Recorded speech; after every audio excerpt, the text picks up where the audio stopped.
Olá, dando continuidade aí à nossa conversa sobre o ensino de Química e os jogos. Nesse segundo vídeo a gente vai falar sobre os jogos e utilizar eles em sala de aula.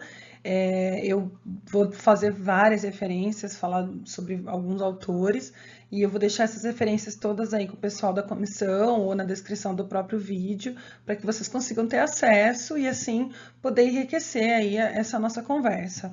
Tá? Eu espero que vocês tenham gostado da ideia do jogo que a gente disponibilizou no primeiro vídeo, que vocês tenham tentado, que vocês tenham olhado para a tabela periódica com outros olhos, né, que tenha fluído.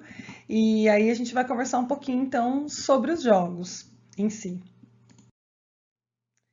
Então, aí pensando nos jogos, a primeira coisa que a gente tem que se perguntar é por que que nós gostamos de jogar, né? Por que que a gente acha divertido? Por que que a gente se interessa pelos jogos? E aí, uma das explicações é porque o ser humano ele gosta de resolver problemas, ele gosta de ficar procurando o encaixe das coisas, como as coisas se encaixam. E aí, quando a gente vai resolver um problema, acaba gerando uma recompensa. E aí a gente se sente estimulado a buscar novamente um desafio. Então acaba que vira um ciclo, né? A gente tem um desafio, recebe a recompensa, se sente desafiado, quer de novo que isso aconteça. Então acaba que isso vira um ciclo e isso acaba sendo alimentado ali. E aí uma das coisas que alimenta esse ciclo é o incentivo, né? Outra coisa que alimenta esse ciclo para a gente buscar essa recompensa é o reforço positivo.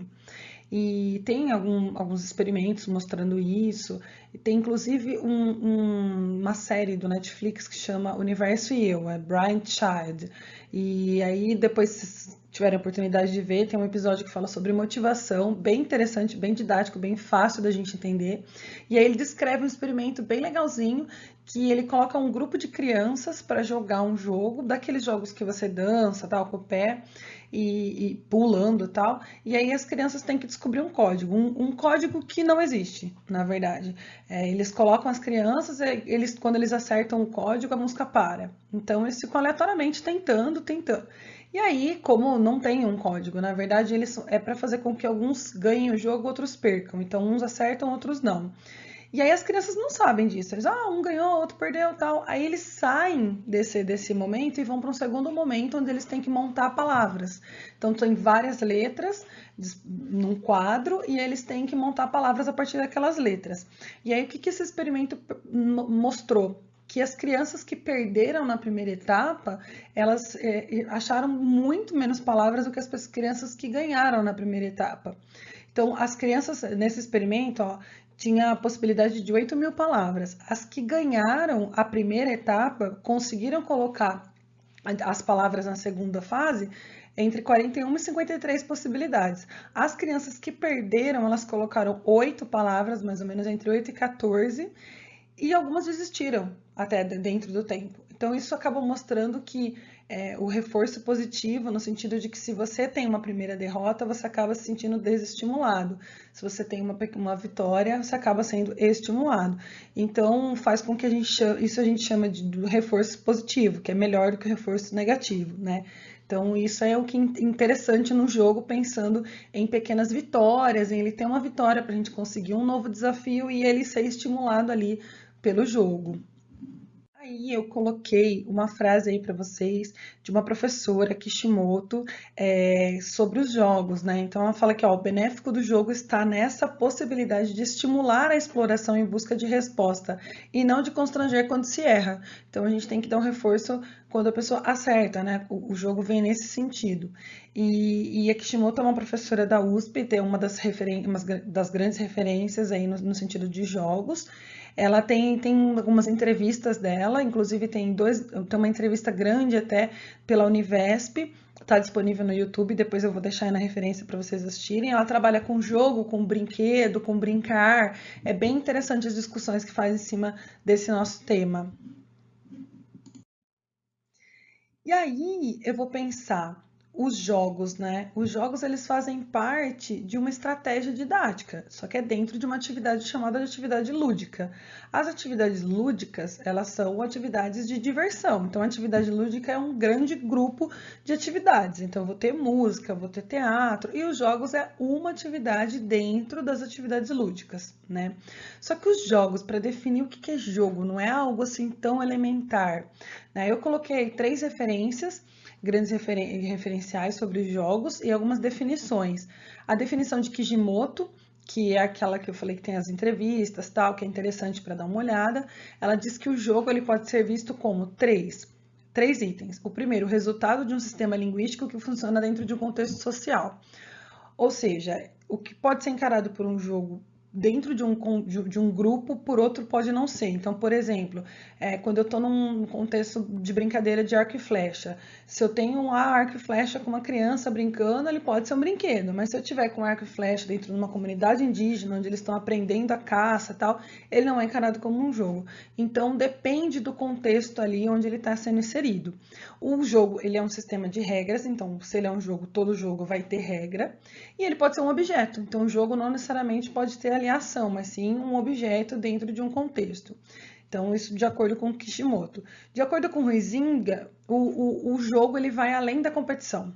Ele é uma atividade voluntária e ele tem como função o divertimento, o prazer ali do momento.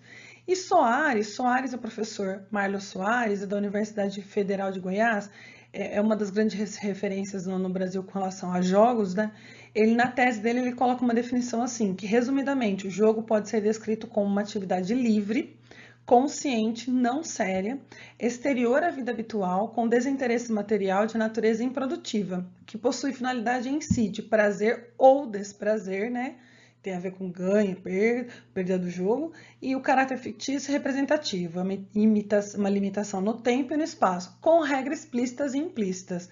Então, assim, a definição é grande mesmo, porque a palavra jogo dentro do nosso contexto, ela pode ser usada de várias maneiras, né?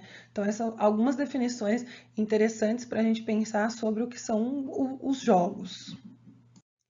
E aí, pensando nos jogos como estratégia de ensino, o que eu tenho ali dentro das atividades lúdicas? O jogo, ele pode ser educativo, tá? Então, eu chamo ele de jogo educativo quando houve um aprendizado.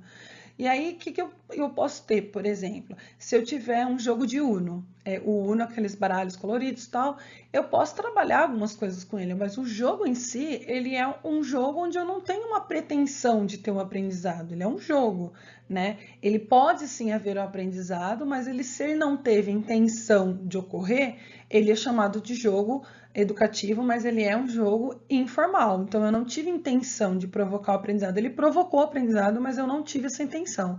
Agora, se eu pego esse jogo, trago para a sala de aula, então trouxe o baralho de Uno para a sala de aula com a intenção de trabalhar a probabilidade de aparecer um número no baralho de cartas.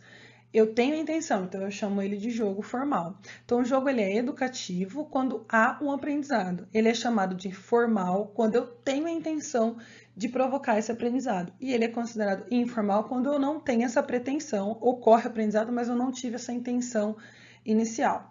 Agora, dentro dos jogos que são chamados de jogos educativos formais, então eu tenho intenção, provoco aprendizado, eu ainda posso ter duas opções. São jogos que eu chamo de jogos didáticos, que são aqueles que eu peguei um jogo existente, adaptei ele para a sala de aula. Então, o jogo já existia, a gente adaptou, criou ali dentro, mas adaptou dentro de um jogo já existente. É o chamado jogo educativo formal didático. Agora, quando esse jogo ele é educativo, ele é formal, só que eu criei ele, eu não estou baseando em outro jogo. Por exemplo, criei uma história, criei personagens, um jogo de RPG, então ele é chamado de educativo formal pedagógico, tá? É como se eu chamasse um jogo de jogo inédito. Então, pensando aí nos tipos de jogos, pensando no jogo que a gente jogou lá no primeiro vídeo, que eu falei para vocês, da ideia de jogar com os alunos, usando tabela periódica, tal, procurar os elementos. Aquele jogo a gente se baseou no jogo de stop. Então, é um jogo que já existia. O que a gente fez? Ele é educativo? Ele é porque eu quero provocar o aprendizado no aluno. Eu tenho intenção quando eu trago ele para a sala de aula. Então, ele é formal. E ele é didático porque eu me baseei num jogo que já existe, né? E incluí ali os elementos que eu precisava para aquele objetivo educacional. Então, dá para trabalhar com ele. Eu também tenho ali na literatura inúmeras possibilidades. Coloquei aí para vocês o jogo de Uno. O jogo de Uno, ele pode sim ser só educativo, mas eu posso transformar as cartas e usar os elementos, assim como tem o jogo descrito na Química Nova na escola, num artigo que eu vou deixar referência para vocês. Então, assim, só para a gente entender mais ou menos como é que a gente diferencia os tipos de jogos dentro da ideia de estratégia de ensino, tá? E aí, como toda estratégia de ensino, ele vai ter vantagens e desvantagens. Vantagens de um jogo, o aspecto motivador, que foi o que a gente falou lá no começo, ele tem um envolvimento emocional muito grande, sobretudo quando ocorre ali uma diversão, um divertimento e tal. Ele provoca a tomada de decisões, porque você está trabalhando num grupo, então você vai ter, acaba tendo lideranças e tal. Ele pode facilitar a aprendizagem, dependendo de como ele é colocado ali no seu objetivo. Ele pode propiciar uma participação ativa dos alunos, porque eles vão interagir, desperta a criatividade, contribui para a colaboração entre eles, estimula a resolução de problemas, dependendo de como esse jogo ele é colocado, e ele auxilia no processo de avaliação, tá? Então você pode utilizar ele até como uma avaliação. Então ele tem muitas vantagens. Toda estratégia de ensino eu vou ter desvantagens também, né? Então, o jogo ele pode ter uma dispersão do objetivo inicial que você tinha ali no jogo.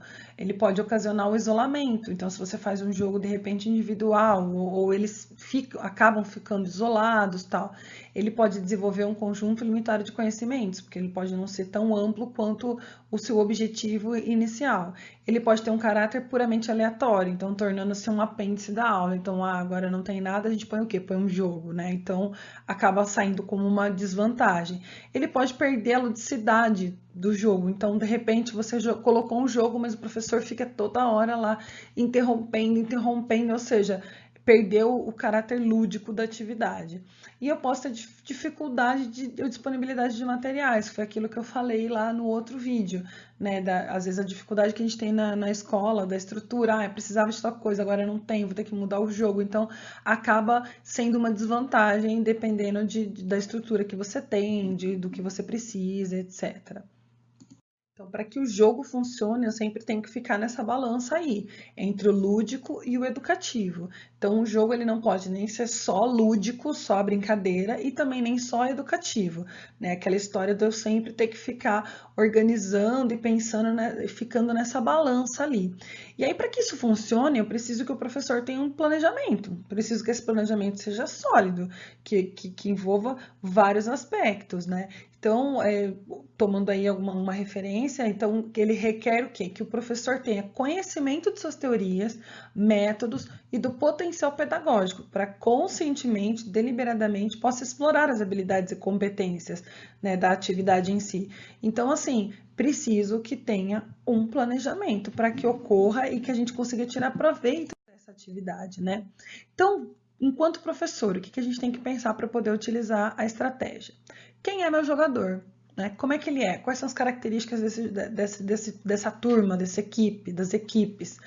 Qual que é o conteúdo científico? Então, eu tenho que ter claro o conteúdo científico para eu saber se esse jogo vai servir dentro daquele conteúdo. Eu tenho que saber qual que é o objetivo pedagógico, para que eu estou utilizando aquele jogo, o que eu quero, qual que é a minha intenção com aquele jogo. Eu quero provocar o aprendizado, mas de quê? Né? Em que momento que eu vou utilizar? Eu posso utilizar ele no começo das minhas atividades, quando eu estou com conhecimento prévio, quando eu estou avaliando, em que momento que eu vou utilizar esse jogo? E aí, assim, eu posso utilizar um jogo pronto, mas eu posso adaptar um jogo, eu posso criar um jogo também, né? Então, tudo depende de como vai fluir esse seu planejamento. E aí, jogo, que jogo, cara? Não, eu quero criar, tal, pensei em tudo isso, estou com isso tudo estruturado, tá linear, eu vou criar um jogo, tá? Mas que tipo de jogo que você vai criar? Então eu vou ter o quê? Vários tipos de jogos. Então eu vou ter jogos que são de estratégia, jogos que são de ação, de lógica, aventura. Então eu tenho vários tipos de jogos. Tudo vai depender de Quem é esse jogador? Quais são seus objetivos? Que tipo de jogo que você quer jogar? Quais os materiais que você tem disponível? Qual é o momento que você vai utilizar? Então, são várias questões que o professor tem que colocar ali quando ele vai incluir como estratégia de ensino um jogo didático. E aí o jogo ele pode ser um jogo que tenha alta habilidade cognitiva ou baixa habilidade cognitiva. Então eu posso ter também assim, por exemplo, eu tenho um jogo de baixa habilidade cognitiva. Então eu preciso que o aluno só lembre determinado aspecto ou entenda determinado aspecto. Então, por exemplo, o jogo que a gente jogou utilizando os elementos da tabela periódica. Do jeito que a gente jogou, que eu apresentei para vocês no primeiro vídeo, era um jogo de baixa habilidade cognitiva, ele era um jogo simples, onde eu tinha qual a intenção que eu tinha? Que o aluno fosse até a tabela, que ele observasse os elementos, que ele conseguisse entender aquele número ali enquanto organização, ali, como é que eles estavam organizados. Não era complexo, então ele era um jogo de habilidade cognitiva baixa.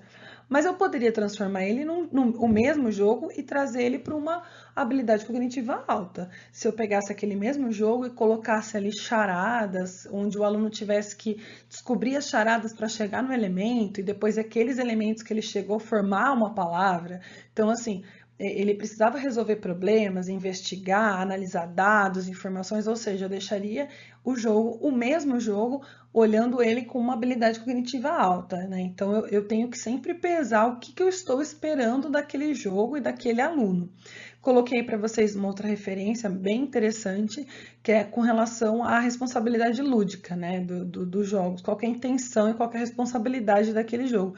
Depois, se quiserem dar uma olhada, eu vou deixar aí nas referências. E aí, pensando aí em que momento que eu vou poder colocar esse jogo, né? Será que eu coloco no começo? Será que dentro do meu planejamento, tal? E aí eu trouxe uma outra referência que é com relação à taxonomia de Bloom. A taxonomia de Bloom, ela traça objetos educacionais, né? Objetivos educacionais com relação cognitiva, afetivo, psicomotor, tal. E aí eu trouxe lá, o domínio cognitivo é estruturado em níveis de complexidade. Então é como se fosse uma escadinha, né? Então primeiro o aluno ele vai entender o assunto, para depois lembrar o assunto, para depois entender, para depois aplicar, para depois analisar, depois sintetizar e no fim criar. Isso aí é a taxonomia de Bloom, mais ou menos essa ideia, né? Então primeiro ele descreve as atividades, tal, lista, marca. Então eu tenho aí uma escadinha de aprendizado. Então, se você vai trabalhar com o jogo, você tem que ter claro onde você está encaixando esse jogo. Se esse jogo ele é no começo das suas atividades, então é para o aluno lembrar, é um jogo de habilidade cognitiva baixa, mas ele está ali onde eu quero que o aluno entenda tal coisa, ou não, eu quero utilizar esse jogo já lá na avaliação, ou eles vão criar um jogo, então você tem que ter claro isso no sua estratégia, como é que você vai trabalhar esse jogo, qual que é o momento de aprendizagem do aluno. Não adianta trazer o jogo achando, que divertido, que legal, tal, mas eu preciso encarar o que eu espero desse aluno. Eu espero que ele consiga explicar determinado conceito através do jogo. Então, você está ali no explicar, né, no aplicar dentro da taxonomia de Bloom, só para a gente entender mais ou menos assim essa responsabilidade com relação ao momento que eu vou colocar essa estratégia de ensino.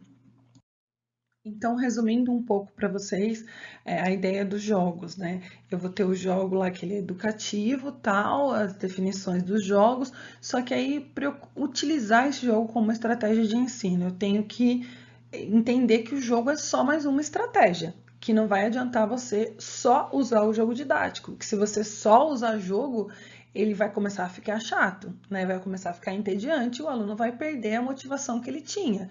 Então também o jogo é só uma estratégia, ele não vai resolver todos os problemas. Para utilizar o jogo, você também tem que conhecer quem é a sua turma, quais são as características daquela turma, né? Como é que você consegue conhecer a turma? Se você tem um primeiro momento com a turma, tem como você conhecer através de um questionário, tal. Ou então, no decorrer do tempo, você vai analisando e observando como que aquela turma funciona, né? Nem toda turma é igual, então eu preciso ver quais são as características ali para ver se eu consigo utilizar essa estratégia didática. Eu tenho que conhecer muito bem o conteúdo. Não adianta eu não conhecer aquele conteúdo e tentar usar uma estratégia. Então, você tem que ter claro ali qual é o seu conteúdo, quais são os seus objetivos, ou seja, você tem que ter um planejamento de ação. Então, você vai usar a estratégia jogos didáticos, mas você tem que ter um planejamento muito claro de qual é a sua ação, do começo até o fim daquela estratégia, o uso dela dentro de várias estratégias, mas você tem que ter claro isso para conseguir tirar o melhor proveito dessa estratégia de ensino. E precisa, claro, muita leitura, muita pesquisa. Dá para achar aí sobre esse assunto amplo, tem bastante coisa, né, na internet, na literatura, você acha livros, site, bastante coisa. Então, assim, tem que estudar, tem que ler bastante, entender um pouco, para entender um pouco sobre a estratégia, sobre motivação e como tirar o melhor proveito dessa estratégia. Eu deixei para vocês alguns sites, né, alguns links de sites sobre jogos e sobre grupos de pesquisas. Deixei uns assim mais conhecidos.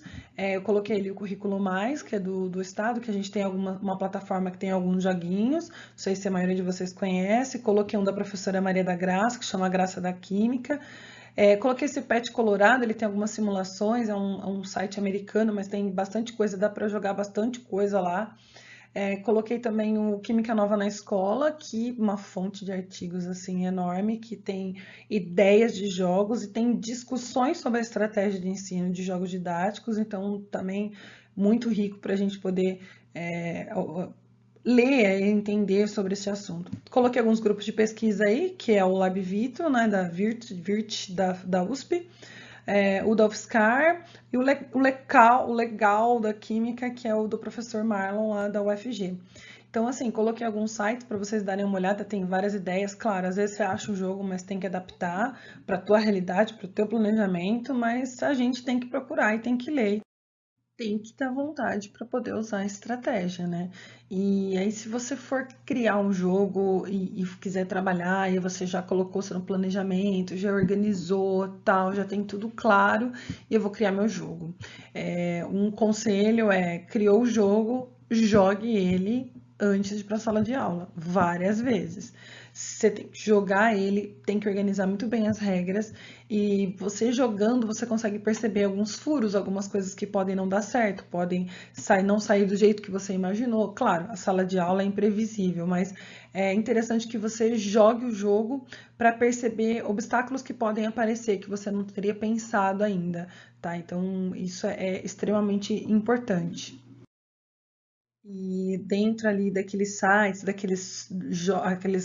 grupos de pesquisa que eu linkei ali para vocês, tem várias opções de jogos já prontos, já testados, já aplicados, que você pode pegar a ideia e adaptar para a sua realidade e tal. Então tem várias possibilidades. Vou deixar aqui no link alguns links de jogos, de artigos que eu encontrei publicados sobre vários assuntos aleatórios, só para vocês terem uma ideia de como que é, né? Como esses jogos são apresentados, tal. E o legal é aplicar, né? E colocar isso em prática. Então, assim, a gente tem que gostar de jogos. Eu, particularmente, gosto bastante de jogos, então eu acho super divertido. E eu acho sempre, todas as vezes que eu pude dar jogos para os alunos trabalhar com jogos, eles se divertem e acham super legal e não querem mais parar. Você tem que dar uma segurada porque eles não querem mais parar de jogar. Então é bem divertido, né? Claro que tem todo um trabalho por trás, não é fácil montar um jogo ou adaptar um jogo, não é uma estratégia tão simples como parece, porque você tem uma intenção, você traz ali qual é o seu objetivo e tal, mas é muito divertido e sempre é muito vantajoso, assim, né, sobre o ponto de vista de quando ele é bem planejado. E eu espero que vocês tenham gostado, espero que vocês possam utilizar em sala de aula, né, que tenha agregado aí o conhecimento de vocês, que tenham bons frutos, que vocês se divirtam bastante, que seja uma estratégia que vocês vão utilizar aí para frente. E no próximo vídeo a gente vai falar um pouquinho sobre gamificação, né, no terceiro vídeo, e já vão aí anotando quais são as curiosidades, dúvidas que eu posso ajudar, ou que eu tenho ideias, ou de links, ou de sites para a gente poder ir conversando, ok? Obrigada e vamos lá!